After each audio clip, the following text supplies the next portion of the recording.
మా latest videos కోసం మా ఈ తెలుగు న్యూస్ ఛానల్ సబ్స్క్రైబ్ చేసి గంట సింబల్ యాక్టివేట్ చేసుకోండి.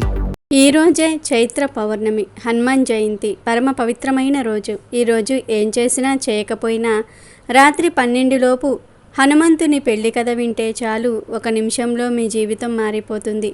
మీకు ఉండే కష్టాలన్నీ కూడా తొలగిపోతాయి. వివాహం కాని వారికి వివాహం జరిగిపోతుంది. జన్మల పాపాలు పోయి కోటి జన్మల పుణ్యం వస్తుంది. పట్టిందల్లా బంగారం అవుతుంది. రాజయోగం పడుతుంది. మీకు అన్ని శుభాలే జరుగుతాయి. ఎంతో అదృష్టం ఉన్నవారు మాత్రమే ఈ వీడియోను చూడగలుగుతారు, ఈ కథలను వినగలుగుతారు. హనుమంతుడు ఎంత శక్తివంతమైన దేవుడో భక్తులకు బాగా తెలుసు. ఆయనను పూజిస్తే దుష్ట శక్తుల నుంచి విముక్తి కలుగుతుందని భక్తులు నమ్ముతారు. అయితే ఆంజనేయ స్వామి బ్రహ్మచారి అని కూడా అందరికీ తెలుసు. ఆయన అస్సలు పెళ్లి చేసుకోలేదని, జీవితాంతం బ్రహ్మచారిగానే ఉన్నాడని కొందరు అనుకుంటూ ఉంటారు. కానీ నిజానికి ఆంజనేయ స్వామికి పెళ్ళయింది. ఆయన భార్య పేరు సువర్చల. ఒకప్పుడు సూర్యదేవుడు విశ్వకర్మ కుమార్తె అయిన సంజనాదేవిని పెళ్లి ఆడతాడు. అయితే సంజాదేవికి సూర్యుని తాపమును తట్టుకొను శక్తి లేదు. కిన్నురాలైన సంజనాదేవి తన తల్లికి తన కష్టాన్ని చెప్పుకుంటుంది. కూతురి సమస్యను అర్థం చేసుకున్నదై ఆమె తల్లి విశ్వకర్మకు సంగతి విశదీకరిస్తుంది. విశ్వకర్మ సూర్యుడి ప్రకాశమును కొంత తీసివేస్తాడు. సూర్యుని నుండి బయటపడ్డ ఆ ప్రకాశము ఒక సుందరమైన కన్యగా మారుతుంది. ఆమె రూప లావణ్యములను చూసి దేవతలే భ్రాంతి చెందుతారు. సంగతేమిటో తెలుసుకోవాలని ఇంద్రుడు బ్రహ్మదేవుని వద్దకు వెళ్ళి ఆ కన్య ఎవరు అని అడుగుతాడు. ఇంద్రుడి ఉద్దేశము కనిపెట్టిన బ్రహ్మ ఆమెకు కాగలపతి శివాంశ సంభూతుడైన హనుమంతుడు తప్ప వేరే ఒకరు కారు అని చెప్తాడు. బాల హనుమంతుడు తల్లి అంజనాదేవి దగ్గర అల్లారు ముద్దుగా పెరిగి ఆమె అనుజ్ఞ మేరకు సూర్యుని దగ్గర విద్యాభ్యాసము చేస్తాడు. హనుమంతుడు సూర్య భగవానుణ్ణి గురువుగా చేసుకొని ఆయన వద్దే అనేక విద్యలను అభ్యసిస్తాడు.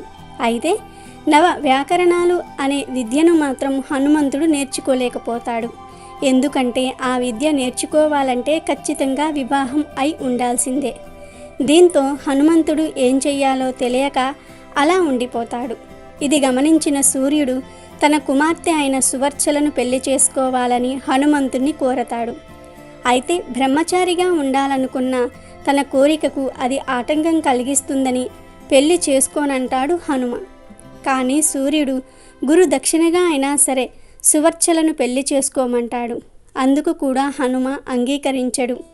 ఇక చివరిగా సూర్యుడు నువ్వు పెళ్లి చేసుకున్నప్పటికీ బ్రహ్మచారిగానే కీర్తింపబడతావని, ఈ పెళ్లి లోక కళ్యాణం కోసమే గాని నువ్వు గృహస్థుడిగా ఉండిపోవడానికి కాదని, పెళ్లి చేసుకుంటే ఆ విద్యను అభ్యసించవచ్చునని, లోక కళ్యాణం జరుగుతుందని అంటాడు.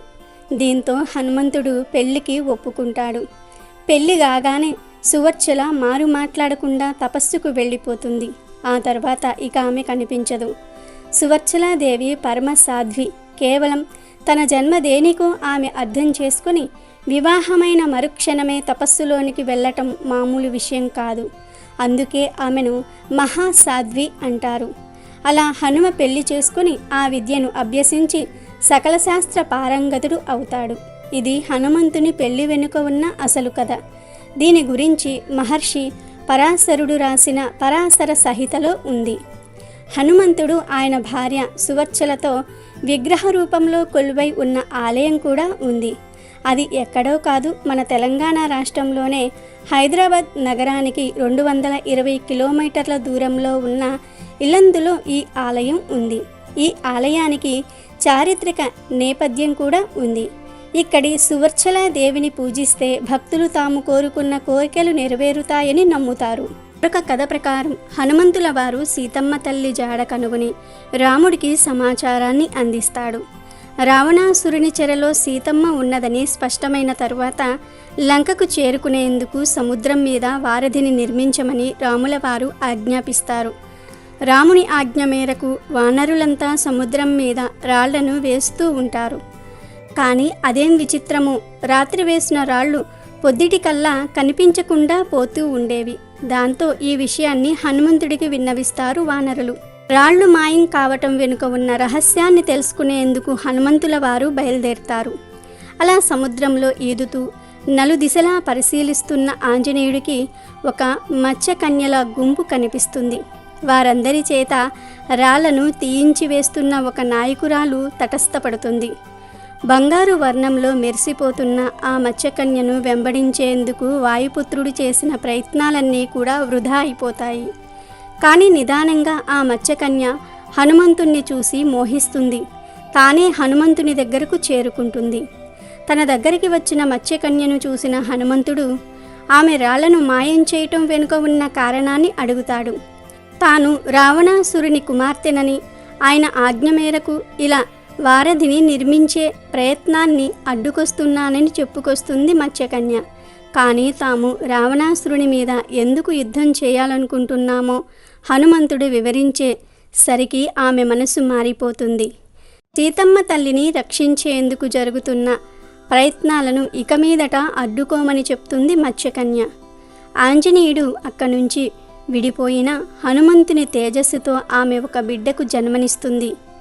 హనుమంతుని అభిమానానికి పాత్రురాలైన సువర్ణ మచ్చను అదృష్టానికి ప్రతిరూపంగా భావిస్తారు. చైనాలో లాఫింగ్ బుద్ధ ప్రతిమలను ఎలాగైతే ఉంచుకుంటారో అలా థాయిలాండ్లో సువర్ణ మచ్చ రూపం వారి సంస్కృతిలోనూ కళల్లోనూ భాగంగా నిలిచిపోయింది. హనుమంతుని భార్య గురించి ఇంకా చాలా కథలు ప్రచారంలో ఉన్నాయి. జైనుల కథల ప్రకారం హనుమంతునికి 100 మందికి పైగా భార్యలు ఉన్నారు. వారిలో రావణాసురుడి చెల్లెలు చంద్రనక్క కూడా ఒకటి. ఇక థాయిలాండ్ వాసులు హనుమంతుడికి సువర్ణ మత్స్యతో వివాహం జరిగిందని, వారికి మకరధ్వజుడు అనే కొడుకు పుట్టాడని నమ్ముతారు. కానీ భారతీయుల నమ్మకం ప్రకారం సువర్చలాదేవి మాత్రమే హనుమంతుని ధర్మపత్ని, అది కూడా కేవలం లోక కళ్యాణం కోసమే. ఇలా హనుమంతుడి పెళ్లి గురించి ఎన్ని రకాల కథలు ప్రచారంలో ఉన్నా ఆయన బ్రహ్మచర్యానికి ఉన్న బలం ఈ కథనాలకు ఏమాత్రం కనిపించదు. అలాగే ఈరోజు హనుమ ఎలా పుట్టాడో తెలిపే ఈ పురాణ కథను వింటే చాలు అన్ని శుభాలే జరుగుతాయి, రాజయోగం పడుతుంది.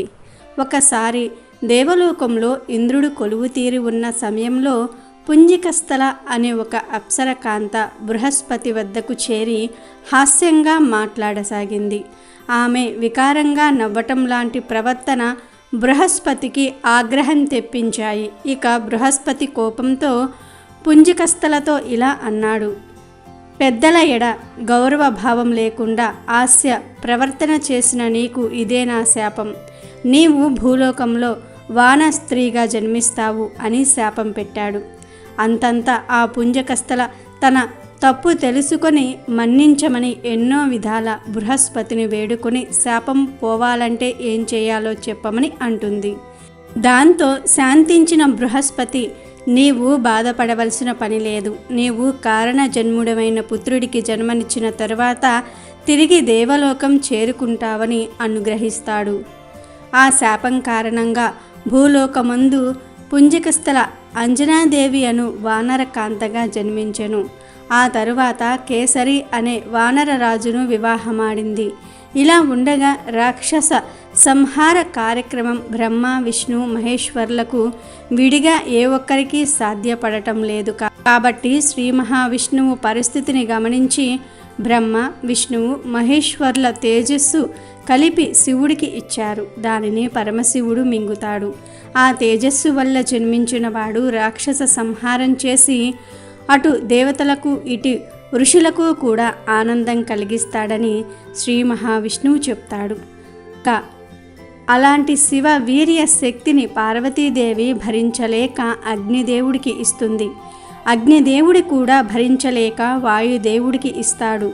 ఆ సమయంలో అంజనాదేవి మహాబల పరాక్రమవంతుడు సంపన్నుడైన కుమారుడు కలగాలని వెంకటాచలమయందు గొప్ప తపస్సు చేస్తూ ఉంటుంది. వాయుదేవునికి ఆమెపై అనుగ్రహం కలిగి ప్రతిరోజు ఆమె చేతికి ఒక పండు ఆహారంగా ఇచ్చేవాడు. అలాగే ఒకరోజు ఆ శివ వీర్యాన్ని పండుగా భావించి ఆమె చేతిలో ఉంచుతాడు. ఇక వెంటనే అంజనాదేవి దానిని పండుగా భావించి లోనికి తీసుకుంటుంది.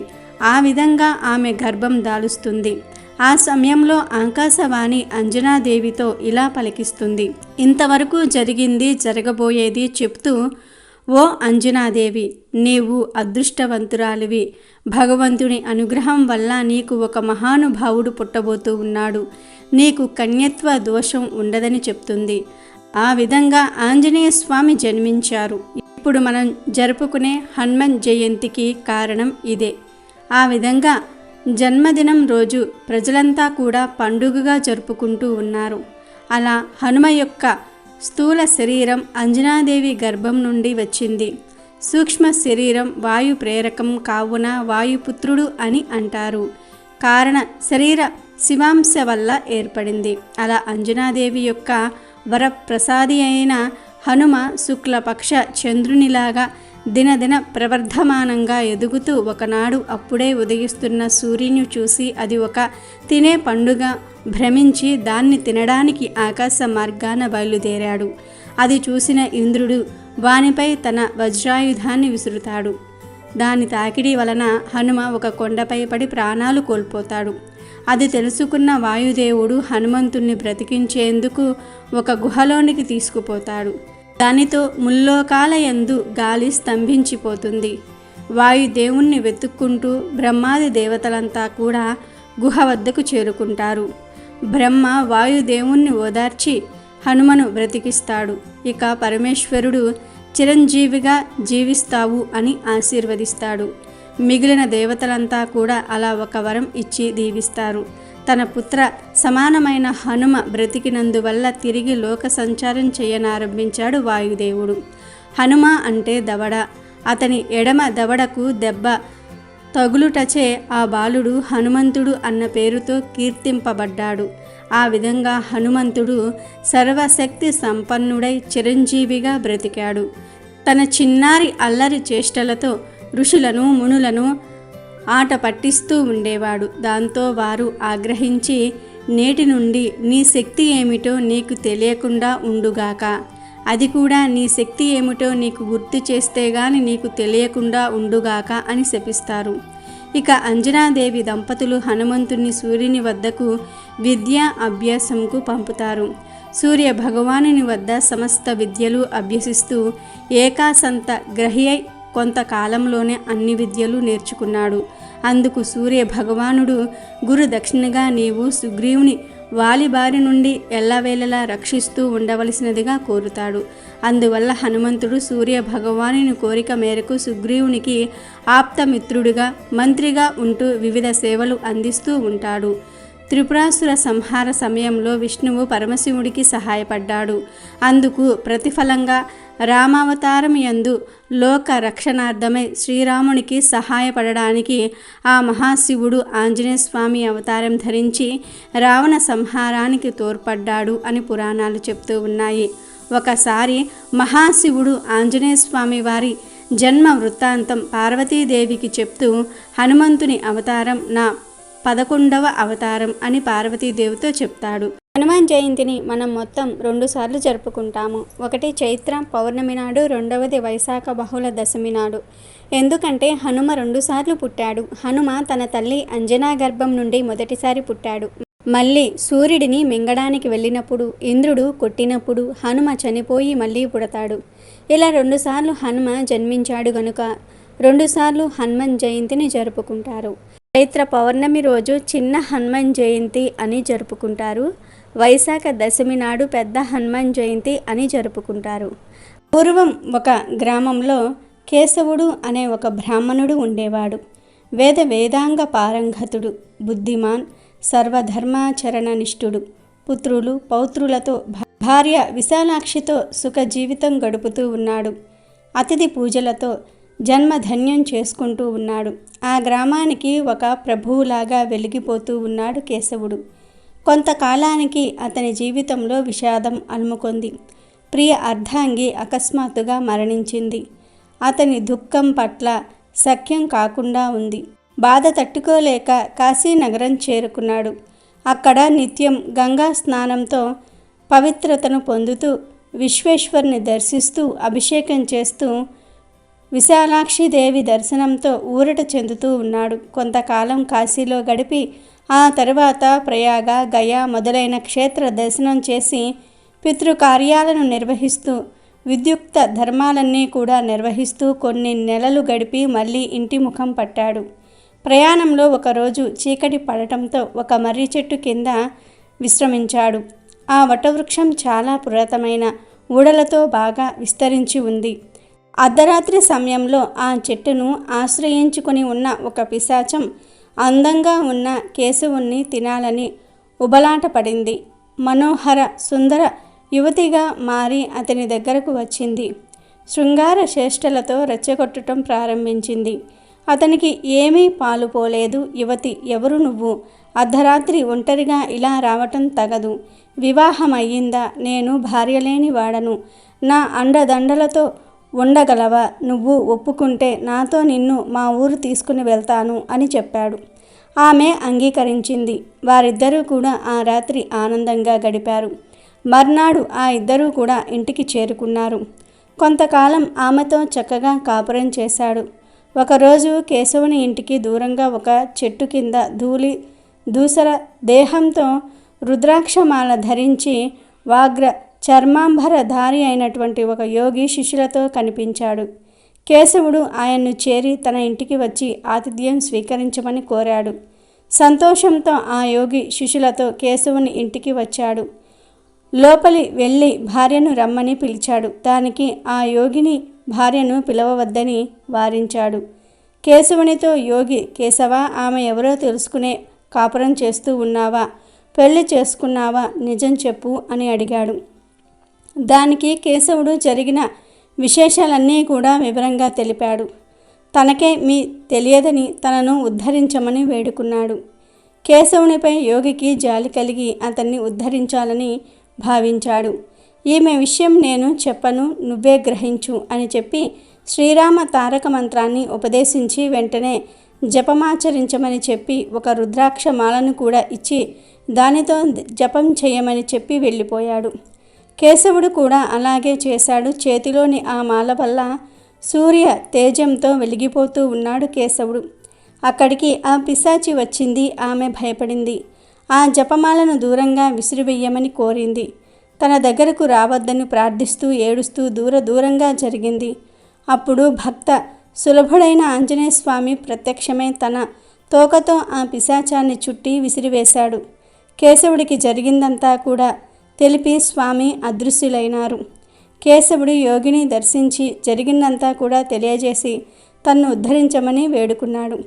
యోగి కృపాళుడై, రామ, ఆంజనేయులను నిత్యం జపించు, ఒక దేవాలయం నిర్మించి శ్రీ హనుమను ప్రతిష్ఠించు, జీవితాంతం హనుమ పూజ మానవద్దు అని హితవు చెప్పి శిష్యులతో వెళ్ళిపోయాడు. యోగి ఆదేశించిన విధంగా కేశవుడు శ్రీ ఆంజనేయ స్వామి దేవాలయాన్ని నిర్మించి స్వామిని ప్రతిష్ఠించి యథావిధిగా పూజలు నిర్వహిస్తూ హనుమ భక్తులను ఆదరిస్తూ హనుమ కథలను వినిపిస్తూ హనుమద్ అనుగ్రహాన్ని సంపూర్ణంగా పొంది చివరికి ముక్తిని పొందాడు.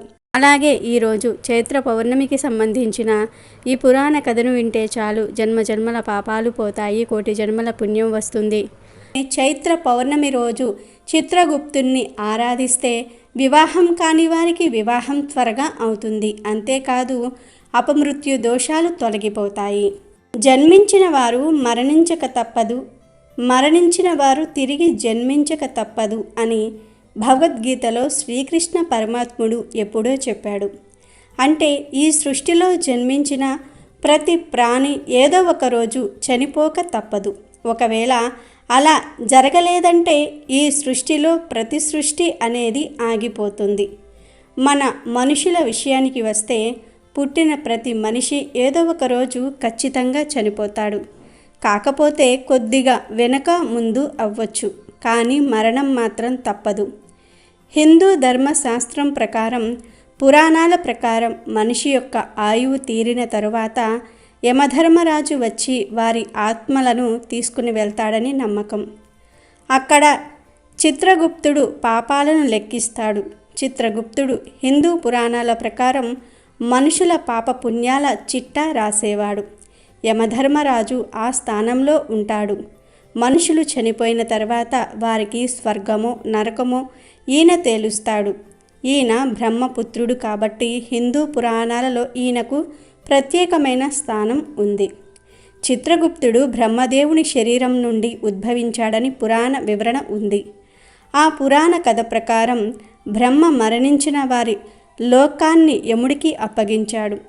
యముడు తన దగ్గరకు వచ్చే అనేక ఆత్మలను నియంత్రించలేక అప్పుడప్పుడు వారిని స్వర్గానికి లేదా నరకానికి పంపించడంలో పొరపాట్లు జరిగేవి.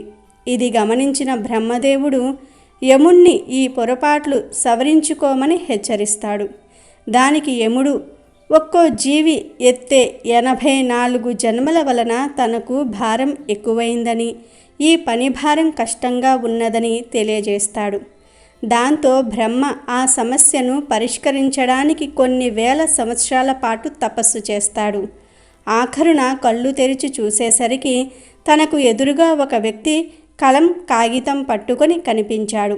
ఆ విధంగా చిత్రగుప్తుడు బ్రహ్మ శరీరం నుండి ఉద్భవించాడు.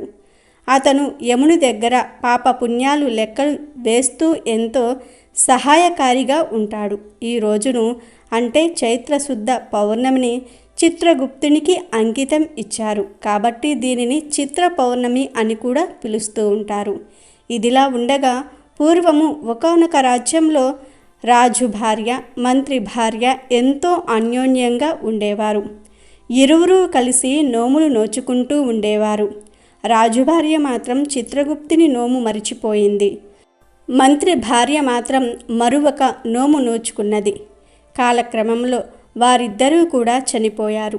చిత్రగుప్తుడు మంత్రి భార్యకు స్వర్గాన్ని, రాజు భార్యకు నరకాన్ని కలగజేశాడు. రాజు భార్య చిత్రగుప్తుణ్ణి తనకు నరకం వ్రాయుటకు గల కారణమేమిటని ప్రశ్నించింది. నేను కూడా మంత్రి భార్య వలె అనేక నోములు నోచాను. ఎందువల్ల ఆమెకు స్వర్గము, నాకు నరకము ప్రాప్తించాయి అని అడిగింది. అందుకు చిత్రగుప్తుడు సమాధానమిస్తూ, ఓ తరుణీమణి, నువ్వు మంత్రి భార్యతో పాటు అన్ని నోములను నోచినావు, ఒక్క చిత్రగుప్తుని నోమును మరిచితివి. ఆ నోమును మరిచిన ఫలితమే నీకీ నరకము ప్రాప్తించినది అని చెప్తాడు. అప్పుడు ఆమె, చిత్రగుప్త, నీ మాట నిజము, నాకు గుర్తులేదు, మర్చిపోయి నాను.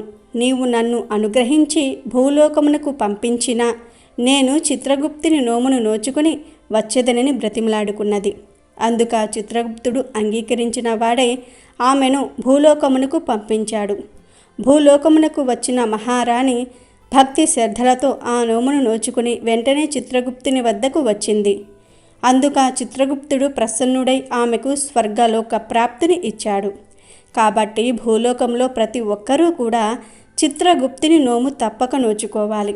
ఇదిలా ఉండగా మొదట బ్రహ్మదేవుడు మానవ జాతిని సృష్టించాక మరణాలు లేకపోవటం వల్ల పుట్టినవారు అలానే ఉండిపోయారు. భూభారం పెరిగి భూదేవి కన్నీళ్లు పెట్టుకుంది. ఆ సమస్యను బ్రహ్మదేవుడు ఎలా పరిష్కరించాడో ఈ కథ ద్వారా తెలుసుకుందాం. పూర్వం ప్రకంపనుడు అనే ఒక రాజు ఉండేవాడు. అతను తన కుమారుడు చనిపోయి ఎంతో బాధతో విలపిస్తూ ఉన్నాడు. అతను ఇలా విలపించటం చూడలేని నారదుడు అతని దగ్గరకు వచ్చి, రాజా, ఏడవకు, ఎంతో ప్రేమగా చూసుకొని పెంచిన ఏ తండ్రికి అయినా సరే ఇలాంటి పరిస్థితి రాకూడదు. నా మాటలు ఓసారి శ్రద్ధగా విను. మొదట బ్రహ్మదేవుడు మానవ జాతిని సృష్టించాక చావును సృష్టించలేదు. అప్పుడు పుట్టిన వారందరూ కూడా అలానే ఉండిపోయేవారు. ఇలా పుట్టటమే కానీ మరణం లేక ఈ భూమికి భారం ఎక్కువయింది. ఆ భూదేవి తాను ఈ బరువును మొయ్యలేనని బ్రహ్మదేవుని దగ్గరకు వెళ్ళి ఎంతో బాధపడింది. అలా భూదేవి చెప్పగానే బ్రహ్మదేవుడు చాలా బాధపడ్డాడు. ఈ భూభారాన్ని ఎలా తగ్గించాలి అని తీవ్రంగా ఆలోచించాడు. అలా ఆలోచించే తరుణంలో బ్రహ్మదేవుడి నుదిటి నుండి ఎర్రటి కన్నులతో ఎర్రని చీర కట్టుకొని రక్తవర్ణంలో ఉన్న ఒక స్త్రీ ఆవిర్భవించింది. ఆమె మృత్యుదేవత. ఆమెను చూసిన బ్రహ్మ, ఓ మృత్యుదేవత, ఇప్పటి వరకు భూమి మీద ప్రాణాలు పొయ్యడమే గాని ప్రాణం తీయలేదు. నేను ప్రాణం ఎలా తీయాలి అనే ఆలోచన ద్వారా నీవు పుట్టావు కాబట్టి మన అన్న పక్షపాతం లేకుండా ఒక పద్ధతి ప్రకారం ఈ భూమి మీద మానవ జాతిని మరియు సకల చరాచర జీవులను సంహరిస్తూ ఉండు అని చెప్పాడు. అది విన్న మృత్యుదేవత, బ్రహ్మదేవ, నేను స్త్రీని కారణం లేకుండా ప్రాణులను చంపలేను అంటూ బోరున ఏడ్చింది. అలా ఆమె ఏడుస్తున్నప్పుడు వచ్చిన కన్నీటిని బ్రహ్మదేవుడు దోసిటిలో పట్టుకున్నాడు. ఓ మృత్యుదేవత, నేను నిన్ను కేవలం సంహారానికి మాత్రమే సృష్టించాను కాబట్టి ఎటువంటివి ఆలోచించకుండా సంహార క్రియ మొదలుపెట్టు అని ఆజ్ఞాపించాడు బ్రహ్మదేవుడు. బ్రహ్మదేవుడు అలా చెప్పినా కూడా ఆ మృత్యుదేవత అక్కడి నుండి కదల్లేదు. అప్పుడు మళ్ళీ బ్రహ్మదేవుడు మృత్యుదేవతతో ఇలా అన్నాడు. ఓ మృత్యుదేవత, నీవు నా ఆజ్ఞను అనుసరించి చేస్తున్నావు కాబట్టి ఇది అధర్మం కాదు. నీకు కీర్తి ప్రతిష్టలు కలిగేలాగా నేను మరియు మహాశివుడు వరం ఇస్తాము. నేను చెప్పిన పని చేస్తే నీకు అధర్మం అంటదు. 4 విధాలైన భూతకోటిని సంహరించు అంటాడు. దానికి మృత్యుదేవత, దేవా, నీవు చెప్పినట్లే చేస్తాను. అయితే నాది ఒక్క విన్నపం. వారిని నాకై నేను వధించను. వారి సమయం ముగిసిపోయిన తరువాత వారంతట వారే నా కంటపడేలాగా చూడు. అప్పుడు మాత్రమే నేను నా విధిని క్రమంగా నెరవేర్చగలుగుతాను అని కోరుకుంటాడు. దానికి బ్రహ్మదేవుడు ఇలా అన్నాడు. సరే, అలాగే చేస్తాను. అంతేకాదు, నీవు ఇందాక బోరున ఏడ్చినప్పుడు నీ కన్నీటిని నా దోసిట పట్టాను. ఆ కన్నీటి బిందువులు ఒక్కొక్కటి ఒక్కో వ్యాధిగా ప్రజల్ని భూత కోటిని పీడిస్తాయి. అంతు పట్టని వ్యాధులు ప్రబలి వారు ఆ వ్యాధుల కారణంగా లేదా వారిలో వారికి పుట్టిన ఈర్ష్య అసూయల వలన ఒకరంటే ఒకరికి గిట్టక ఒకరితో ఒకరు పోరాటం చేసుకొని మరణిస్తారు. అంతేకాదు, వింత వింత వాహనాలు పుట్టుకొచ్చి మానవులు వారి ప్రాణాన్ని సులభతరం చేస్తారు. ఈ భూమి మీద ఎవరైనా మరణించారు అంటే దానికి కారణం మానవులకు తెలుస్తుంది. కారణం చూపుతాం కావున నిన్ను ఎవ్వరూ నిందించరు. కాబట్టి నీవు నిర్భయంగా నీ ధర్మాన్ని నెరవేర్చు అని బ్రహ్మదేవుడు మృత్యుదేవతో పలికాడు. దాంతో మృత్యుదేవత సంహార క్రియకు అంగీకరించింది. తన విధిని తన మన అన్న తేడా లేకుండా చేయసాగింది. ఆ విధంగానే శాపవశాన లేదా విధివశాన భూమి మీదకి వచ్చిన కొందరు దేవతలను వారు వచ్చిన పని అయిపోగానే వారిని తన ఒడిలోకి తీసుకొని అటు నుండి అంటే బ్రహ్మలోకానికి పంపిస్తుంది మృత్యుదేవత. అంటే దేవతలు కూడా కర్మ చెయ్యాలంటే మానవులుగా అవతరించి తిరిగి వారు ఉత్తమ మానవులుగా ధర్మ మార్గాన నడిచి దైవత్వాన్ని పొందుతారు. కాబట్టి అకంపన మహారాజా, నీవు నీ కుమారుని మరణం గురించి విచారించకు అన్నాడు. నారదుడి మాటలు విన్న అకంపనునికి కొంతమేర దుఃఖభారం తొలగి మనసు కుదుటపడింది. అలాగే ఈరోజు హనుమంతుడు ఎంత శక్తివంతుడో తెలిపే ఈ కథను వింటే చాలు మీ జీవితం అద్భుతంగా మారిపోతుంది. ఒకసారి ఆ మహాశివుడిని ఆ శనిదేవుడు పట్టుకుంటాడు. అప్పుడు శివుడు శనిదేవుడితో ఇలా అంటాడు. శనిదేవా, నన్ను పట్టుకున్నావు, కానీ నా అంశతో ఉన్న హనుమంతుడిని పట్టుకుంటే నీ సంగతి తెలుస్తుంది. హనుమంతుడిని పట్టుకోవటం నీ వల్ల కాదని చెప్తాడు. దానికి శని, పరమశివ, నిన్నే కాదు ఆ ఆంజనేయుని కూడా పట్టుకుంటానని బయలుదేరతాడు. శనిదేవుడు సూర్యుని దగ్గరికి వెళ్ళి, తండ్రి, నేను ఒక పని మీద వెళ్తూ ఉన్నాను, నన్ను ఆశీర్వదించు అని అంటాడు. దానికి సూర్య భగవానుడు, పుత్ర శనీశ్వర, నీవు నా పుత్రుడివి. హనుమంతుడు కూడా నాకు కుమారుడు లాంటివాడు. ఆయన సకల దేవతల స్వరూపుడు కాబట్టి పొరపాటున ఆయన జోలికి వెళ్తే నీవు నష్టపోతావు. అతను ఎంత బలవంతుడంటే పుట్టిన 6వ రోజునే నన్ను మింగబోయాడు. అంతటి పరాక్రమశాలి అయినటువంటి హనుమంతునితో జాగ్రత్తగా ఉండమని చెప్తాడు సూర్యుడు. శనిదేవుడు హనుమంతుణ్ణి పట్టుకోవడానికి వెళ్తూ ఉండగా ఒక పర్వతంపై సూర్యుడు ఉదయిస్తున్న సమయంలో శని ఆంజనేయుని పట్టుకోవడానికి వస్తాడు. ఆ సమయంలో హనుమంతుడు రామనామం స్మరిస్తూ ఉండగా శని హనుమంతుని దగ్గరకు వచ్చాడు. వచ్చి, హనుమంతా, నేను నీ నెత్తి మీద 7.5 సంవత్సరాలు కూర్చుంటాను అని అడిగినప్పుడు దానికి హనుమంతుడు, నేను ముసలివాడిని అయిపోయాను, నాకు శక్తి లేదు, నన్ను పట్టుకోవడానికి ఎందుకు వచ్చావు అని అడుగుతాడు. దానికి శని, నేను శివుడితో నిన్ను పట్టుకుంటానని చెప్పాను. నేను శనిగ్రహాన్ని, నిన్ను పట్టుకుంటే నీవు భ్రష్టుడవు అవుతావు అని అంటూ శని హనుమంతుణ్ణి భుజాలపైకి ఎక్కి తన ప్రభావం చూపే ప్రయత్నం చేయగా ఆంజనేయుడు అమాంతం తన బాహుబలంతో శనీశ్వరుని నిలిపివేస్తాడు. ఆ బాధను భరించలేక శని హనుమంతుణ్ణి వేడుకుంటాడు, తనను వదిలేయమని. అలాగే ఏలినాటి శని సమయంలో నిన్ను పూజించిన భక్తులకు నా నుంచి ఎలాంటి ఇబ్బందులు ఉండవని శని హనుమంతుడితో చెప్తాడు. అలాగే ఈరోజు శివుడు, హనుమ వీరిద్దరిలో ఎవరి గొప్పో తెలిపే పవిత్ర కథను వింటే చాలు, అదృష్టం మీ తలుపు తడుతుంది, కష్టాలు పోతాయి. రాముడు రాజ్యపాలన చేస్తున్న కాలంలో ఒకసారి అగస్త్యుడు, మునగు మహర్షులు వచ్చి రాముణ్ణి దర్శించారు. వారందరినీ తగిన విధంగా స్వాగతించి ఉచితాసనాలపై కూర్చోబెట్టి అగస్త్య మహర్షితో శంకరుడు, హనుమంతుడు వీరిద్దరిలో ఎవరి అధికులు, వాళ్ళిద్దరి సాహసాలను మనం తెలుసుకోవటం ఎట్లా అని శ్రీరాముడు ప్రశ్నించాడు. అప్పుడు అగస్త్యముని, విజయభాస్కర, రామ విను, శంకరుడే హనుమంతుడు. వాయు వరప్రసాది, వాయువులాగా అంతటా సంచరించే నేర్పున్నవాడు, అందులో సందేహం లేదు. నీకు అనుమానం వస్తే పరీక్షించవచ్చు అన్నాడు. వెంటనే శ్రీరాముడు మారుతిని ఆప్యాయంగా పిలిచి, హనుమ, ఇప్పుడే లంకకు వెళ్ళి విభీషణుడి దగ్గరున్న మౌక్తిక లింగమును తీసుకొని రావాలి అని ఆజ్ఞాపించాడు. హనుమ మారు మాట చెప్పకుండా రామాదులకు నమస్కరించి తండ్రి వాయుదేవునికి వందనం చేసి రివ్వున వీచిన గాలిలాగా పల్లెలు, పట్టణాలు, కొండలు, కోనలు అన్నీ దాటుకుంటూ దక్షిణ సముద్రాన్ని అవలీలగా లంకించి లంకలో ప్రవేశించాడు. అక్కడ ఉన్న రాక్షస వీరులందరూ కూడా ఇంత హఠాత్తుగా హనుమ రావటం చూసి ఆశ్చర్యపోయారు. సరాసరి మహారాజు విభూషణి కొలువు చేరాడు. విభీషణుడు మారుతిని గౌరవించాడు. వచ్చిన కారణం తెలుపమన్నాడు. శ్రీరాముని ఆజ్ఞను వినిపించాడు హనుమ. రాజు ఎంతో సంతోషించి తాను ప్రతిష్ఠించిన చోటుకు వెళ్ళి అక్కడ ఉన్న 6 శివలింగాలను చూపించాడు. అందులో మౌక్తిక లింగాన్ని ఆంజనేయుడు చేతికిస్తూ, హనుమ, దీనిని మా అన్న రావణుడు కుబేరు నుండి తీసుకొని వచ్చాడు. కుబేరుడికి దాన్ని సాక్షాత్తు శివుడే ఇచ్చాడు. ఆ లింగాన్ని కుబేరుడు పూజించి నవనిధులతో కూడిన రాజ్యానికి రాజు అవ్వగలిగాడు. రావణుడు దీన్ని పొంది లంకా సామ్రాజ్యాధిపతి అయ్యాడు. దీన్ని నేను శ్రీరామచంద్రునికి సభక్తికంగా సమర్పించానని చెప్పు అని లింగాన్ని ఇచ్చేశాడు.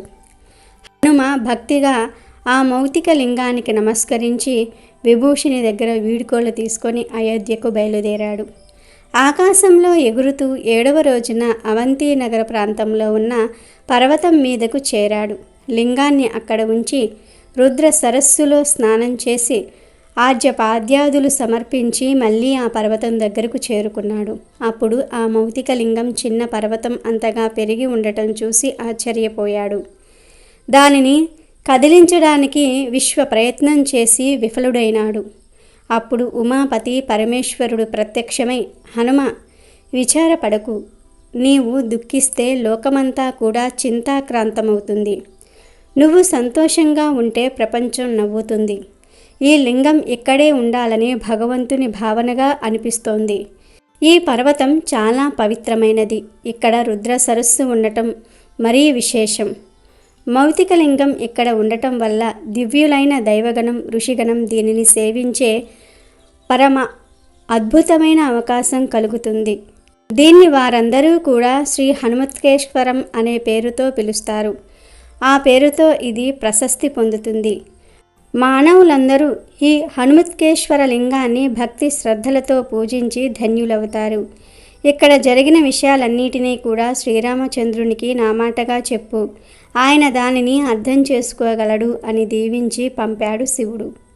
హనుమ అలాగే సూటిగా అయోధ్య చేరి శ్రీరామునికి అన్నీ సవివరంగా వివరించాడు.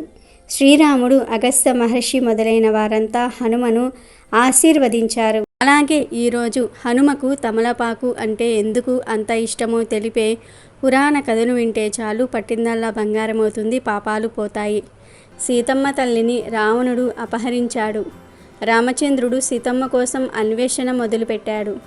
రామునికి అన్వేషణలో సాయపడుతున్న ఆంజనేయుడు అశోకవనం చేరుకున్నాడు. సీతమ్మ అక్కడే ఉందన్న విషయాన్ని గ్రహించి విషయాన్ని శ్రీరామునితో చెప్పాలని బయలుదేరాడు.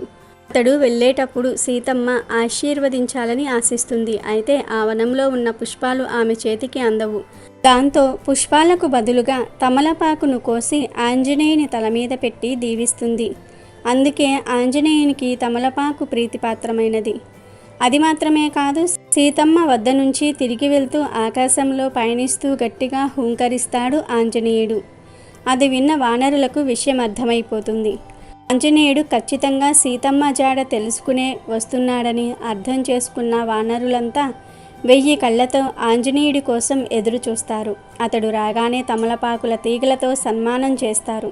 ఇది చూసి హనుమంతుడు ఆనందంతో పొంగిపోతాడు. అందువల్లే ఆంజనేయునికి తమలపాకుల మాలను వేస్తే స్వామి పరమానందం చెంది దీవెనలను కురిపిస్తాడని అంటూ ఉంటారు. హనుమాన్ జయంతి రోజున వాయుపుత్రుడైన హనుమంతుడికి ఆకుపూజ చేయటం వల్ల సర్వత్రా జయము కలుగును. ఈరోజు ఆలయాలలో లభించే సింధూరము నుదుటిన ధరించటం, ప్రసాదంగా స్వీకరించటం వల్ల ఆయురారోగ్యాలు కలుగును. ఒకసారి సీతమ్మ తల్లి అందించే తమలపాకుల చిలుకల్ని సేవిస్తున్న శ్రీరాముని వద్దకు వచ్చిన ఆంజనేయుడు, శ్రీరాముని, స్వామి ఏమిటది, మీ నోరు అంత ఎర్రగా ఎందుకయ్యింది అని అడిగాడు. అప్పుడు రాముడు, తమలపాకులు తింటే నోరు ఎర్రగా అవుతుంది, అంతేకాదు ఆరోగ్యానికి కూడా చాలా మంచిది అని చెప్పగానే వెంటనే ఆంజనేయుడు అక్కడి నుండి వెళ్ళిపోయి కొంతసేపటికి ఒళ్ళంతా తమలపాకులను కట్టుకుని గంతులు వేసుకుంటూ ఆనందంగా వచ్చాడు. తమలపాకుల హారం హనుమంతుడికి సమర్పిస్తే భార్యాభర్తల మధ్య సమస్యలు తొలగిపోతాయి, సీతారాముల్లాగా అన్యోన్యంగా ఉంటారు. ఈరోజు హనుమంతునికి సింధూరం అంటే ఎందుకు అంత ఇష్టమో తెలిపే ఈ కథను వింటే చాలు, మీకు ఉన్న కష్టాలన్నీ పోతాయి, మీ దశ మారిపోతుంది. శ్రీరామ పాద సేవా ధురంధరుడు, రామభక్తి సామ్రాజ్యాధిపతి అయినటువంటి శ్రీ హనుమంతుడు అయోధ్యలో శ్రీరామ పట్టాభిషేకాన్ని పరమ వైభవంగా జరిపించాడు. రామప్రభువు సీతామాతను ప్రేమించినంతగా తనను ప్రేమించటం లేదని, తనను దూరంగా ఉంచుతున్నాడని మనసులో భావించాడు. రాత్రి వేళల్లో తనను అస్సలు రాముని వద్ద ఉండనియ్యటం లేదు. తనను ఎందుకు ఉపేక్షిస్తున్నారో అర్థం కావటం లేదు. తనకంటే సీతామాతలో అధికంగా ఏముంది? ఆమెనే అంత ఆత్మీయంగా దగ్గరే ఉంచుకోవడానికి కారణం ఏమిటో బ్రహ్మచారి అయినటువంటి హనుమంతుడికి ఏమీ తెలియటం లేదు. జానకీదేవి పాపిట్లో ఎర్రని సింధూరపు బొట్టు కనిపిస్తూ ఉంటుంది. ఆ ఎర్రబొట్టుకు రాముడు ఆకర్షితుడయ్యాడేమో అని అనుమానం వచ్చింది. ఆ సింధూరమే తన కొంప ముంచి శ్రీరాముణ్ణి సీతాదేవికి అతి సమీపంగా ఉంచుతోందని భ్రమపడ్డాడు. శ్రీరామ విరహాన్ని ఒక్క క్షణం కూడా సహించలేని దుర్భర వేదనకు గురి అయ్యాడు. దీని సంగతేమిటో తేల్చుకోవాలని శ్రీరాముడి దగ్గరికే వెళ్ళి చేతులు జోడించి, రామయ్య తండ్రి, మా తల్లి సీతామాత శిరస్సు మీద ఉన్న పాపిట్లో సింధూరం ఉంది, దానికి కారణం ఏమిటో వివరించండి అని ప్రార్థించాడు. శ్రీరామ ప్రభువు చిరునవ్వు నవ్వి, భక్త హనుమాను సమీపానికి రమ్మని, భక్త ఆంజనేయ, సీతాదేవి నుదుట సింధూర బొట్టు పెట్టుకోవడానికి కారణం ఉంది. శివ ధనుర్భంగం చేసి జానకిని వివాహమాడిన శుభ సమయంలో ఆమె పాపిట మీద సింధూరాన్ని నేను ఉంచాను. అప్పట్నుంచి ఆమె సింధూరాన్ని పాపెట్లో ధరిస్తోంది. దానివల్ల నేను సీతకు వసుడిని అయ్యాను. మా ఇద్దరి మధ్య ఉన్న అన్యోన్యతకు సింధూరమే కారణం అని వివరించి చెప్పాడు. ఆంజనేయుడు శ్రీరాముడు చెప్పిన మాటలన్నీ కూడా శ్రద్ధగా విన్నాడు. ఇక ఆలస్యం చేయలేదు. వెంటనే వర్తకుడి దగ్గరకు వెళ్ళి గంధ సింధూరాన్ని తీసుకొని నువ్వుల నూనెతో కలిపి తన ఒళ్ళంతా కూడా పూసేసుకున్నాడు. ఇలా చేస్తే ఆ సింధూర ప్రభావం వల్ల తన రాముడు మళ్ళీ తన వశం అవుతాడని భావించాడు. అలా సింధూరం ఒళ్ళంతా కూడా పూసుకొని వెంటనే హుటాహుటిన శ్రీరామ దర్శనం చేసి నమస్కరించి, ప్రభు సీతారామ, చిటికెడు సింధూరానికే సీతామాతకు వశమైపోయావు. మరి ఇప్పుడు నేను ఒళ్ళంతా సింధూరం పూసుకున్నాను, మరి నాకు మీరు ఎప్పుడు వసులవుతారు అని అమాయకంగా అయినా సరే మనసులోని మాటను ధైర్యంగానే శ్రీరాముడికి చెప్పాడు. ఆ మాటలు విన్న రాముడు నవ్వి ఆనందంతో, హనుమ, ఈరోజు మంగళవారం, నాకు ప్రీతి కలిగించాలని శరీరమంతా కూడా సింధూరాన్ని ధరించావు కనుక నీకు మంగళవారం భక్తితో గంధ సింధూరంతో పూజ చేసి దాన్ని నుదుట ధరించిన భక్తులకు అన్ని శుభాలను నీవు అందజేస్తావు. ఈ వరాన్ని నేను నీకు అనుగ్రహించిన వరంగా గ్రహించు అని హనుమకు మనశ్శాంతిని చేకూర్చాడు. అప్పట్నుంచి శ్రీ హనుమంతునికి మంగళవారం నాడు గంధ సింధూరంతో పూజ చేసి దానిని నువ్వుల నూనెతో కలిపి నుదుట బొట్టు పెట్టుకునే ఆచారం లోకంలో ప్రారంభమయ్యింది. ఆంజనేయ విగ్రహానికి నువ్వుల నూనెతో కలిపిన లేపనాన్ని శరీరమంతా కూడా పూసి ఉంచటం మొదలయ్యింది. అభిషేకం చేసిన తరువాత ఈ లేపనాన్ని పూస్తారు. సింధూర పూజ హనుమకు అత్యంత ప్రీతికరం. అందులోనూ మంగళవారం రోజున మరీ ఇష్టం. ఇది సింధూర కథ విశేషం. అలాగే ఈరోజు సీతాదేవి హనుమంతుడికి చెప్పిన ఈ నీతి కథను వింటే చాలు, జీవితంలో కష్టం అనేది రాదు. సీతను అపహరించిన రావణుడు ఆమెను లంకలో బంధించి రాక్షస స్త్రీలను కాపలాగా ఉంచాడు. లంకలో సీత బందీగా ఉన్న విషయం హనుమంతుడి ద్వారా తెలుసుకున్న రాముడు వానర సేనతో సేతువు నిర్మించి సముద్రాన్ని దాటాడు. యుద్ధంలో ఇంద్రజిత్, కుంభకర్ణుడు లాంటి రాక్షస వీరులు హతమయ్యారు. రావణ సంహారంతో యుద్ధం ముగిసింది. ఆ తరువాత సీతమ్మ దగ్గరకు హనుమంతుడు వెళ్ళి, తల్లి, నిన్ను ఆనాడు ఈ రాక్షస స్త్రీలందరూ బాధించారు. నువ్వు ఒక్క అవకాశం ఇవ్వు, వీళ్లను ఇక్కడే నా పిడికిడి పోట్లతో కొట్టి చంపేస్తానని అంటాడు. హనుమ ఆవేశం గ్రహించిన సీత, నాయన, నీ ప్రభువు చెప్పిన పని నువ్వు చేశావు, వీళ్ళ ప్రభువు చెప్పిన పని వీళ్ళు చేశారు కాబట్టి వారిని ఏమీ చెయ్యకని వారించింది. పైగా వచ్చిన అతిథి ఎలాంటి వాడైనా మన దగ్గరకు వచ్చి తప్పు చేసినా వారిని క్షమించాలని ధర్మగుప్తుని కథ ఇలా చెప్పసాగింది. ఒకరోజు ధర్మగుప్తుడు అనే రాజు వేట కోసం పరివారంతో కలిసి అడవికి వెళ్ళాడు. అతను సాయంకాలం వరకు వెతికిన ఒక జంతువు కూడా అతనికి చిక్కలేదు. దాంతో రాజుకు పట్టుదల పెరిగింది. పరివారాన్ని వదిలి ఒంటరిగానే గుర్రం మీద అడవి లోపలికి వెళ్ళాడు. అక్కడ ఒక జింక రాజు కంట పడింది. దానిని వేటాడుతూ మరింత అడవి లోపలికి వెళ్ళాడు. ఆ క్రమంలో దారి తప్పాడు ధర్మగుప్తుడు. అంతలో సూర్యుడు అస్తమించాడు. క్రమంగా చీకటి కమ్ముకుంది. ఒక చెట్టు కింద సేద తీరేందుకు గుర్రం దిగి నిలబడ్డాడు మహారాజు. అప్పుడు హఠాత్తుగా ఒక సింహం గర్జిస్తూ మహారాజు మీదికి దూకింది. ఈ హఠాత్ పరిణామానికి మహారాజు నిశ్చేష్టుడయ్యాడు. అదే అదనుగా సింహం ఆయన మీదకు మెరుపుదాడి చేసింది. వెంటనే రెప్పపాటులో తేరుకుని ఎలాగో సింహం బారి నుండి తప్పించుకుని ఎదురుగా ఉన్న చెట్టుపైకి ఎక్కి కూర్చున్నాడు మహారాజు. సింహ గర్జన విని రాజుగారి గుర్రం ఎటో పారిపోయింది. తొందరపాటులో చెట్టు ఎక్కటం వలన చెట్టు మీద ఎలుకబంటి ఉండటం గమనించలేదు రాజు. చెట్టు కిందే కాపు కాసింది సింహం. చెట్టు కింద ఆకలితో ఆవురు ఆవురుమంటూ సింహం తలపైకెత్తి చూస్తే చెట్టు కొమ్మ మీద కూర్చొని తన వంక చూస్తున్న ఎలుకబంటి. ముందు నుయ్యి వెనుక గొయ్యిలా అయ్యింది మహారాజు పరిస్థితి. కాసేపు ఏం చెయ్యాలో తోచక మెన్నకుండిపోయాడు మహారాజు. అంతలో చెట్టుపైనున్న ఎలుకబంటి రాజుతో మానవ భాషలో ఇలా మాట్లాడింది. మహారాజా, మన ఇద్దరిని చంపి తినడానికి చెట్టు కింద సింహం సిద్ధంగా ఉంది. అందుచేత మనం ఈ చెట్టు మీదే ఈ రాత్రిని గడపాలి అంది. అవును భల్లుకమా, అన్నాడు మహారాజు. అతని గొంతులో భయం స్పష్టంగా వినిపిస్తోంది. అప్పుడు మహారాజా, భయాన్ని విడిచిపెట్టు. నా మూలంగా నీకు ఎటువంటి కీడు కలగదు. వాగ్దానం చేస్తూ ఉన్నాను అంది ఎలుకబంటి. దానికి రాజు, భల్లుకమా, నీ మాటల్ని వినటం తప్ప నాకు మార్గాంతరం లేదు కదా అన్నాడు. భల్లుకం బాగా ఆలోచించింది. ధర్మగుప్తుని పేరులో ధర్మం ఉంది. భల్లుకం మనసు నిండా ధర్మచింతన ఉంది. అందుచేత అది మహారాజుతో ధర్మబద్ధంగా ఒక ఒప్పందం చేసుకుంది. మహారాజా, నిన్ను చూస్తూ ఉంటే బాగా అలసిపోయినట్టుగా కనిపిస్తూ ఉన్నావు. కాబట్టి నువ్వు నిశ్చయంగా నిర్భయంగా అర్ధరాత్రి వరకు నిద్రపో. అంతవరకు నిన్ను నేను కాపాడతాను. నన్ను నమ్ము అంది ఎలుకబంటి. భల్లుకమ, నేను నిన్ను త్రికరణ శుద్ధిగా నమ్ముతున్నాను అన్నాడు మహారాజు. అర్ధరాత్రి తర్వాత నేను నిద్రపోతాను. అప్పుడు నువ్వు నన్ను కాపాడాలి, సరేనా అంది భల్లుకం. అలాగే మిత్రమా అన్నాడు మహారాజు.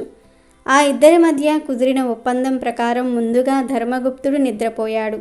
ఎలుకబంటి మహారాజును కంటికి రెప్పలా కాపాడింది. అప్పుడు చెట్టు కింద వేచి ఉన్న సింహం, భల్లుకమా, నువ్వు నేను జంతువులం, మహారాజు మానవుడు. అతను ఎప్పటికీ మన శత్రువే. అతనిని నమ్మటం శ్రేయస్కరం కాదు. నాకు ఆకలిగా ఉంది. నిద్రపోతున్న మహారాజును కిందికి తోసే, హాయిగా తినేసి ఇక్కడి నుండి వెళ్ళిపోతాను. నిన్ను వదిలివేస్తాను. నా మాట విను అంది మృగరాజ. మృగరాజ, నువ్విలా మాట్లాడడం తగునా? రాజుకు ధర్మం గురించి, నమ్మకం గురించి చెప్పాల్సిన పని లేదు. ధర్మమే లోకానికి రక్షణ కవచం. నమ్మకం, ధర్మం ఈ రెండు విడదీయరానివి. నన్ను పూర్తిగా నమ్మి ఈ మహారాజు నిశ్చయంగా నిద్రపోతూ ఉన్నాడు. ఇతనిని కిందికి తోసేస్తే ద్రోహమే అవుతుంది కదా. నేను ద్రోహం చేయలేను. అందువల్ల దయచేసి నువ్వు ఇక్కడి నుంచి వెళ్ళిపో అని సింహానికి కరాఖండిగా చెప్పేసింది ఎలుగుబంటి. క్రమంగా అర్ధరాత్రి అయ్యింది. మహారాజు నిద్ర నుంచి మేలుకున్నాడు. అప్పుడు ఎలుగుబంటి మహారాజును నమ్మి నిద్రపోయింది. అప్పుడు చెట్టు కింద వేచి ఉన్న సింహానికి మళ్ళీ ఆశ కలిగింది. మహారాజా, నాకు ఆకలి మండిపోతోంది. ఎలుగుబంటి నాకు ఆహారం. దానిని కిందికి తోసేయ్. తినేసి నిన్ను వదిలేసి వెళ్ళిపోతాను అంది సింహం. కాసేపు ఆలోచించాడు మహారాజు. అతనిలో ధర్మ దృష్టి నశించింది. స్వార్థబుద్ధి ఆకాశమంతగా పెరిగిపోయింది. ఇక మహారాజు క్షణం కూడా ఆలస్యం చేయలేదు. వెంటనే నిద్రపోతున్న ఎలుగుబంటిని నిర్దాక్షిణ్యంగా చెట్టుపై నుండి కిందికి తొయ్యబోయాడు. కానీ సరైన సమయంలో మేల్కొన్న ఎలుగుబంటి కింద పడిపోతూ చెట్టు కొమ్మను పట్టుకుని వేలాడింది. దాని సాయంతో పైకి ఎక్కి వచ్చి రాజుతో, మిత్రమా, పులి చెప్పినట్లు నేను నిన్ను తినేస్తానని భయపడుతూ ఉన్నావు. భయపడకు, నువ్వు నా అతిథివి అని సర్ది చెప్పింది. అప్పుడు ఎలుగుబంటితో సింహం, చూశావా భల్లుకమా, ఈ మానవులు స్వార్థపరులు. ఈ నీచ మానవులు తమ స్వార్థం కోసం ఆశ్రయం ఇచ్చిన వారిని కూడా చంపడానికి వెనుకాడరు. వీళ్ళు వట్టి కృతజ్ఞులు. నువ్వు ఇంకా ఎందుకు ఆలోచిస్తూ ఉన్నావు? అతడిని వెంటనే కిందికి తోసే, తినేసి వెళ్ళిపోతానంది. కానీ ఎలుగుబంటి మాత్రం ధర్మగుప్తుడికి ఎటువంటి హాని కలిగించలేదు. చిన్నగా నవ్వి ఊరుకుంది. చేసేది లేక పులి అక్కడి నుంచి వెళ్ళిపోయింది. తమకు హాని తలపెట్టిన వారికి కూడా మేలు చేయటం ఉత్తముల లక్షణం. కాబట్టి హనుమ, ఈ రాక్షస స్త్రీలు వారి ప్రభువు చెప్పినట్లు చేశారు అంతే, తప్ప శత్రుత్వం ఏమీ లేదని సీత వివరించింది. అందుకే తల్లి, నీ వంటి శీలవతి ఉత్తమురాలు ఈ యుగంలోనే కాదు, ఏ యుగంలోనూ పుట్టలేదు, పుట్టబోదని మారుతి అన్నాడు. అపకారికైనా ఉపకారం చేయటమే దైవానుగ్రహ కారకం అనే విషయాన్ని ఈ కథ ద్వారా గ్రహించాలి. అలాగే ఈరోజు ఆంజనేయ మహత్యంలోని ఈ పవిత్ర కథను వింటే చాలు, అదృష్టం మీ తలుపు తడుతుంది. పూర్వం ఒక గ్రామంలో దరిద్రుడైన ఒక బ్రాహ్మణుడు ఉండేవాడు. చదువు ఏమాత్రం అబ్బలేదు. ఒక్క పూరి గుడిసెలో కాపురం ఉంటూ ఉండేవారు. పెళ్లి కాలేదు. బిచ్చ మెత్తుకొని జీవించేవాడు. కానీ సజ్జనుడుగా జీవిస్తూ ఉన్నాడు. అతని ఇంట్లో శ్రీ సీతా రామాంజనేయ విగ్రహాలు ఉన్నాయి. ప్రతిరోజు వాటిని పరిశుద్ధ జలంతో కడిగి పూలు పెట్టి నమస్కరించేవాడు. ప్రార్థన మంత్రాలైనా రావు. మనసుకు తోచిన మాటలతో పూజ చేసేవాడు. ఇలా జీవితం గడిచిపోతోంది. ఒకసారి శ్రావణ మాసంలో ఆ దేశాన్ని పాలించే రాజు సైనికులతో ఎక్కడికో వెళ్తూ ఆ గ్రామానికి వచ్చాడు. అప్పటికే పొద్దుగూకింది, చీకటి పడింది. దీనికి తోడు వర్షం కురవటం కూడా ప్రారంభమయ్యింది. వాన బాధ భరించలేక రాజు సైనికులు ఎక్కడ ఇల్లు కనబడితే అక్కడ తలదాచుకున్నారు. కొందరు ఈ పేద బ్రాహ్మణుడి ఇంట్లోనికి ప్రవేశించి తాము రాజుగారి సేవకులమని, తాము ఈ ఇంట్లో ఉంటామని చెప్పి బ్రాహ్మణుడిని బయటకు పొమ్మని ఆదేశించారు. అప్పుడు ఆ బ్రాహ్మణుడు ప్రార్థనతో, అయ్యలారా, మా దేవుళ్ళు అయినా సరే సీతా రామాంజనేయ స్వాములు నిద్రపోతూ ఉన్నారు. వాళ్లను ఇప్పుడు నేను నిద్రాభంగం చేసి మేల్కొల్పలేను అని అతి వినయంగా సమాధానం చెప్పాడు. సైనికులకు కోపం వచ్చి ఆ విగ్రహాలను తీసుకొని బయటికి వెళ్ళమని గట్టిగా చెప్పారు. వినకపోతే విపరీతంగా కొట్టడం ప్రారంభించారు. ఆ దెబ్బల బాధ భరించలేకపోతున్నాడు ఆ బ్రాహ్మణుడు. కొంచెం ధైర్యం చేసి ఎట్లాగో అట్లా ఆ విగ్రహాలు ఉన్న చోటుకి వెళ్ళి, శ్రీరామ, నన్ను ఈ దుర్మార్గులు బాధిస్తూ ఉన్నారు, మీకు నిద్ర లేకుండా చేస్తూ ఉన్నారు అని విలపిస్తూ ఆ విగ్రహాలను వీపుపై ఉంచుకొని జల పాత్రను ఎడం చేతిలో పట్టుకుని దండాన్ని కుడి చేతిలో ధరించి బయటకు వచ్చి చూరు కింద నిలబడ్డాడు. లోపల సైనికులు హాయిగా నిద్రపోతూ ఉన్నారు. వర్షం విపరీతంగా కురుస్తోంది. ఏమీ చేయడానికి అతనికి పాలుపోవటం లేదు. నీటి పాత్రను నేల మీద ఉంచి ఎడమ చేతితో ఆంజనేయ విగ్రహాన్ని తీసుకొని, వాయునందన, నీ ప్రతాపం ఇంతేనా? నీ పరాక్రమాన్ని పురాణాలన్నీ కూడా విపరీతంగా వర్ణించాయని అంటూ ఉంటారు. నిన్ను నువ్వు రక్షించుకోలేవా? నీ స్వామిని కాపాడుకోలేవా? ఎందుకొచ్చిన పరాక్రమం అని దుఃఖిస్తూ ఆంజనేయుడు తోకను పుచ్చుకొని గాలిలోనికి ఆ విగ్రహాన్ని విసిరివేశాడు. అంతే, ఆ విగ్రహం హనుమంతునిగా మారిపోయింది. బ్రహ్మాండ భాండాలన్నీ కూడా దద్దరిల్లేటట్లుగా భయంకర గర్జన చేశాడు హనుమ. ఆ గర్జనకు రాజు, అతని సైనికులు, ఊళ్ళోని మగవాళ్ళందరూ కూడా గుండెలు పగిలి చచ్చిపోయారు. స్త్రీలు మాత్రం బతికే ఉన్నారు. ఎట్లాగూ ఆ రాత్రి గడిచిపోయింది. వర్షం కూడా తగ్గిపోయింది.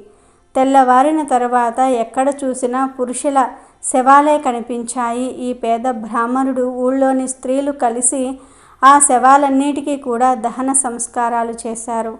అప్పటి నుండి ఆ ఊళ్ళోని స్త్రీలందరూ కూడా అతన్ని భర్తగా స్వీకరించారు.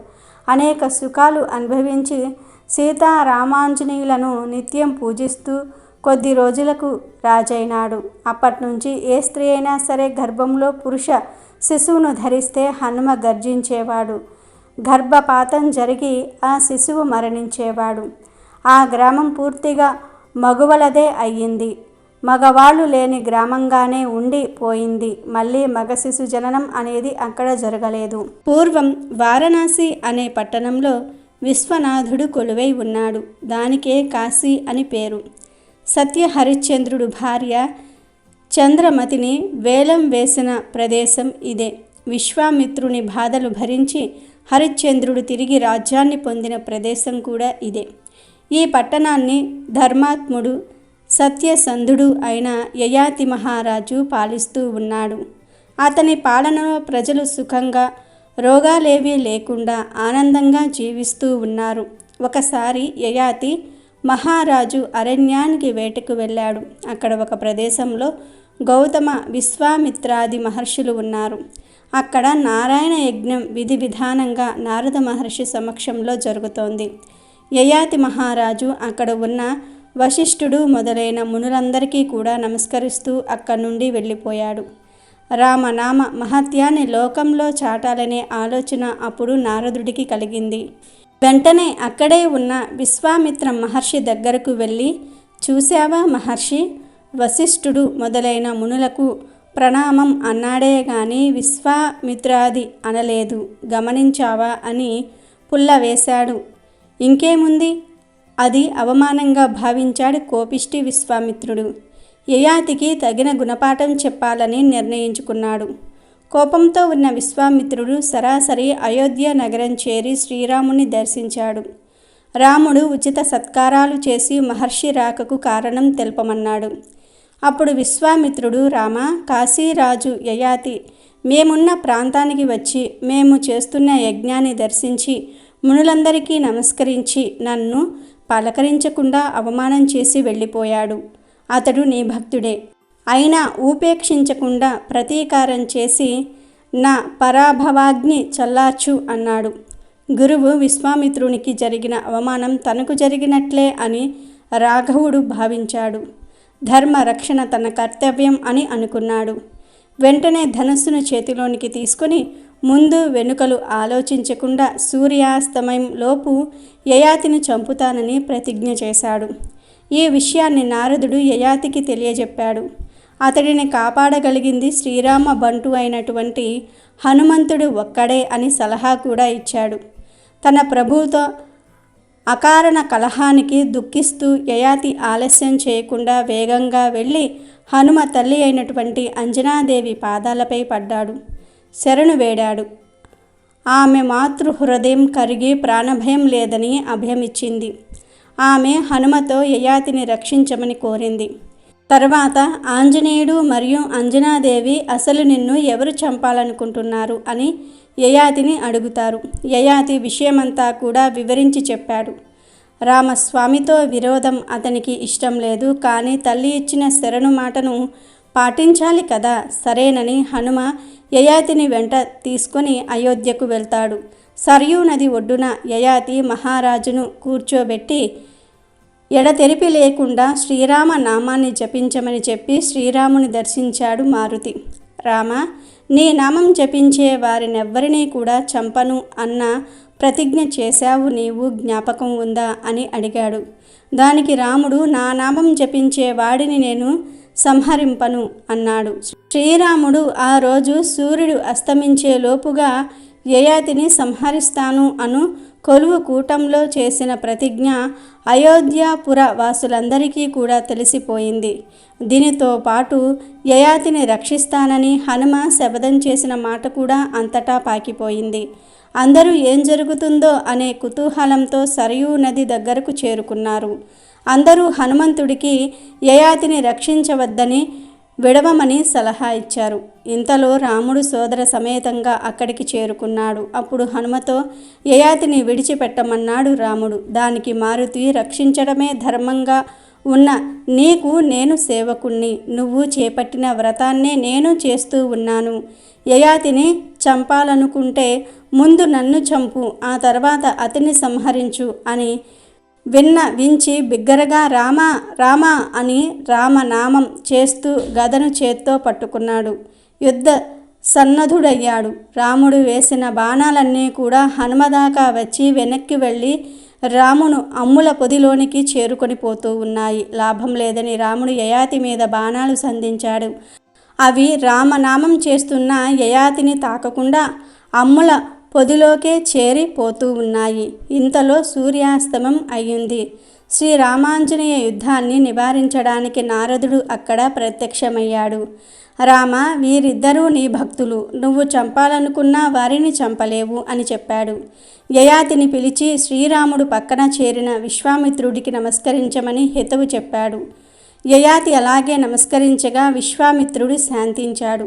అప్పుడు నారద మహర్షి శ్రీరామ చంద్రునితో, శ్రీరామ నువ్వు గొప్ప, నీ నామం గొప్ప అని లోకానికి తెలియజెప్పడానికి నేనే ఈ అకారణ కలహం సృష్టించాను.